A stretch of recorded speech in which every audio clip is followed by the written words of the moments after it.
Hi guys, welcome to XtraTalk, our second XtraTalk of the season. We're actually delighted to talk about one very important topic that has been flushing the media in recent weeks. And I'm very glad to discuss it also with Maxwell today. Maxwell, so what I wanted to talk to you about today is this discussion that's going on, which is a very hot debate actually. And I've already asked it to another panel member before. I think it was Ajax. I've seen it. Yeah, and it's about actually what I wanted to say is you have the situation now that there are a lot of youngsters, Dutch youngsters, of course, with dual nationalities that are playing really good at their clubs. And they look that promising that they might need to make a decision whether they want to play for the Dutch squad or for their other squad, which can be, to be very specific, we're talking about, like for Ajax, Dest. He has been playing for the youth squad of the USA, but he can still choose whether he wants to play for the Dutch squad or not. And of course, we have also like the situation we had previously with Ziyech. Now we have a player which plays with PSV, Ihattaren, and he can of course choose for Morocco or for the Dutch national squad. And the hot debate that's going on is especially the Dutch media is really starting to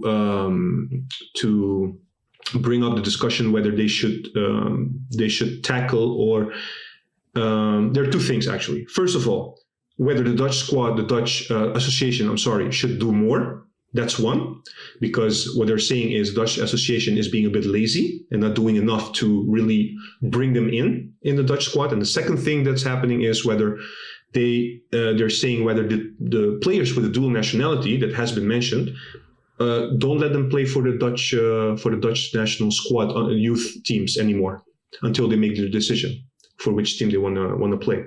What do you think of that? What's your opinion about this whole topic? I think it has all to do with the promise that a player has. In which way they want to direct the choice of the player. What do you mean by that? Well, because you gave Dest as an example, but I think you can have the situation of all those players is very different.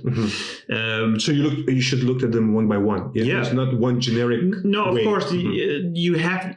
If you're gonna regulate it, then you have to. But if you ask me, the situations of all those players is different. Dest, for example, all his life he has been playing for the USA squad, youth players, youth teams. So if he would choose to play for the Dutch team now, that's a steal. If you look at in the USA point of view, that's a steal. And the other way around, the same thing. Well, if you look at we had Ziyech. He has been playing for the Dutch youth teams, so that's a steal from the Moroccan side to the Dutch. But if you look at Mazraoui or Labiat, those players, and then Labiat is maybe not a good example, but Mazraoui, a couple of years back, nobody knew him. So nobody would have said, okay, if you choose the Moroccan side or the Dutch side, maybe both countries would have said on that moment, well, you can take him because he doesn't look that promising. But suddenly he is fulfilling his promise that he has, and suddenly both countries want him. Okay, but still, then my question would be, why? And this seems to be the case.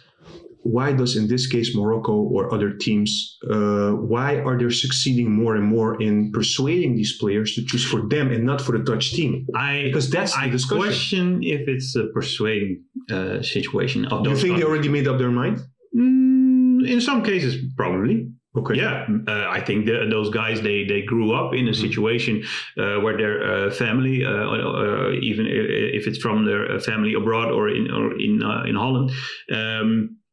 They asked those guys that question, what would you do if it comes to that point? I think they have made that decision a long time ago. But it's almost the same as a club. If that club of this country doesn't knock on your door, then why would you choose to make that choice for that country on that level? That's what I said. Mazraoui, till he was 19, 20, he didn't heard from Holland, and as all of a sudden he's playing in the EuroLeague, he's playing in the Champions League, and all of a sudden he is a promising player who could make it. But now you're talking specifically about Mazraoui as an example, and you already mentioned, which is correct, by the way. Every case is special and every case is different. In the Ziyech case, which was 4 years ago, I'm sorry, Ziyech was already very good at the Eredivisie, the league. He was very promising, and the discussion until this day is that the Dutch association didn't do enough. No, to bring him in. True. They didn't even go to him. They didn't even call him. True. They didn't do anything. But that's true. And to go even further, there was actually an article last week. His brother, he said that the way the Moroccan association treated Ziyech, or the way they treat the players to get them to play for the Moroccan squad or choose the Moroccan squad, is completely different than what the Dutch do. The Dutch don't do anything, actually. No, I think that's the Dutch way, but then again, they are lazy. They should have jumped in from the moment. So are you saying they should be more proactive? Is that what you're saying? Okay, so you do recognize the critic about that. Yeah, but they have to be more proactive in the way of, okay, you have the age, or you have the quality to play for our first team. Mm-hmm. What do you want to do? You want to play for our country? Who should do that? Is that the head coach of the like Ronald Koeman in this case, or should it be somebody else? Both, because it's again the same as a club. A country can want you, but if you know that the coach that is the head coach at that time, and he doesn't want you in the team, then what is the win for you as a player? Okay. The country wants you, but there's a head coach sitting on his desk, and he doesn't want to play. No, I understand. So, of course, they have to be on the same level. They have to be on the same level. Yeah. So, if you ask me, they have to be both. They have to have a plan with you as a player. But do you think? Final question: do you think that? Let's say I bring this case to you. I tell you, listen, you're the chief of the Dutch Association, right? Mm-hmm. We have this problem. I want you to find a solution to solve this. Look, you cannot eliminate all the cases. You cannot say all the youth players will choose for Holland or for the Dutch squad. No. But how can we make sure that more and more of these youth players who have dual nationalities, they choose to play for the Dutch team and don't go to Morocco or I don't think you can do it.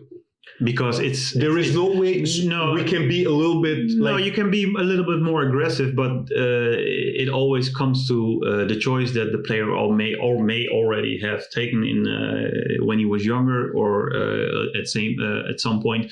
But you always have guys who are late bloomers. So Mazraoui again, but there are. If you look at, for example, at the guys of Curaçao, Aruba. Mm-hmm. Those are guys who, if they had the potential, I'm sure they would have choose the Dutch squad. Of course. But that's different. But they didn't, because they knew their potential. Mm-hmm. The Dutch association knew their potential. So nobody is making a fuss about their choice to play for that country. It's all, to me, it all has to do with the potential and the promise that these players have. And if they show that their skills at a certain level, then it feels like a disappointment for these Dutch media, of course, that they didn't choose for, in their eyes, the country where you should have choose. But honestly, it also has to do with at what position we are at the moment. We're not the Dutch team of 10 years ago. No. So we have to like the gems that we see. We really need them at the moment. We don't have a lot of choices like we used to have, especially attacking wise. And now you're seeing all these youngsters popping, blooming, etc. So it's becoming a hot topic, which is actually now what you're saying is it's a trend. It's now a trend, but you don't think that by doing something, you can change everything. No, but what you just said, you nailed it with that. Yeah. We are not the same team as 10, 15 years ago. Yeah. So every little pearl that you see in the youth teams, you want to pull them to your first national team. But you do agree, like conclusion. Let's just conclude this this video. What you're saying is the only thing we really need to do is be a little bit more proactive, because we have been reactive in the past. You have to be proactive and not reactive. Okay. Thank you again. Guys, thank you so much. Please let us know what you think about this specific topic. We will drop it in the bio. Please follow us on the social media. Let us know what you think, and thank you, and we'll see you next time.